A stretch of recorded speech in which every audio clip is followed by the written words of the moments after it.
Hello guys. This time, ang pag-draw ng Eve naman yung ating ituturo ngayon. So, bago yon, ano ba yung Eve na tinatawag? Ang Eve guys, eto yan. Eto yung mga panels sa ilalim ng pinakang main roof. Kita nyo etong mga to.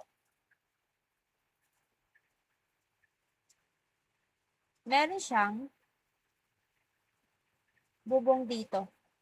Diba? Bubong pa to. Panel pa to. Pero nasa ilalim siya netong bubong na to. Yan. Sa ilalim siya neto. But, eto din. Etong part na to, kung nakikita ninyo, and then this one and this one, may mga panels ka dyan, pero nasa, ano na siya, nasa ibaba, or nasa loob siya, nakapaloob siya dito sa bubong na to, saka eto. So, paano ba i-drawing yan? So, madali lang yun siya i-drawing, guys. Kapag natapos nyo na yung buildings, yung roof, i-drawing and i-match.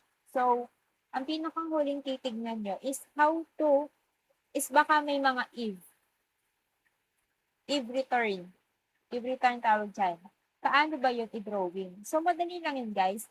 Gamit ka lang ng L tool. L tool, as in lala. Okay? Press L. May dalawang way. Pwede ka mag-press ng direct, letter L. And then, start mo doon sa pinakang kung saan nag-start etong panel na to o yung if na to. And then, i-point mo hanggang doon sa dulo kung saan siya nagtapos. And then, space bar. Mapapansin mo may kulay blue. Ito na yung mismo yung pinakang if niya. Diba? Hindi masyadong makita. Pero kasi, yan. Para siyang may pagka-slope. Naging slope siya. Hindi yan isang straight. Yan o, kung pansinin niyo. Nagkaroon siya ng slope. Ganun lang yung pag-capture or pag-drawing ng L, if para sa L tool. So, kung ganito naman pa-diagonal siya yung if ninyo, ganun lang din. L tool ulit, huwag nyo ide-diretso guys, mamamali yun. Kasi di ba merong if dito sa baba, and then merong if papunta doon, pa-slanted. Huwag nyo ide-diretso ng isang line lang. Dapat isa-isa. Isa dito sa baba, and then, idugsong natin yung papunta dito. L2 lang ulit. Press this one, and then, papunta lang doon. Press this one. Ganyan dapat yung makikita sa ganitong klase ng if.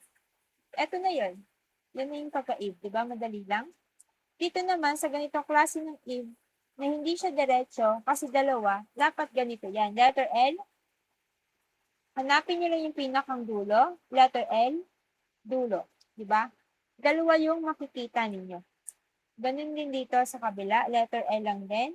And then, point, and then space bar lang kayo para makapture si if. Yan. Ganun lang siya. Mas madali. Kung hindi siya gumana, kasi minsan hindi siya gumagana ng direct, pwede nyo munang sapawan ng assist line bago kayo eto, for example, this one, may if din dito. Pwede nyo sapawan ng assist line. Number 9 for assist line. Lagyan nyo muna ng assist line dito sa part na to. Tsaka kayo gumamit ng L tool, sapawan nyo si assist line. And then, delete nyo lang si assist line para makita nyo yung ginawa ninyo na if. Diba? Kung pansinin nyo, hindi siya isang straight lang na line. Meron siyang space dito. Parang naging ganun siya, oh.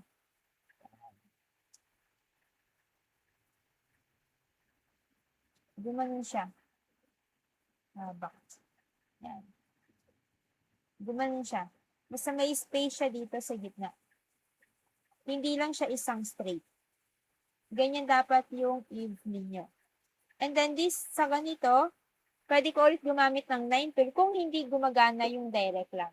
Pero kung mas mabilis naman dun sa direct at hindi naman nagkaroon ng problema, edi ganun lang din.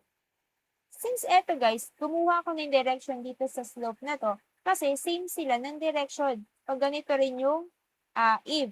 So, kumuha ko dito ng direction para sakto. Oh, diba? And then, press L. And then, i-trace ko lang itong assist line.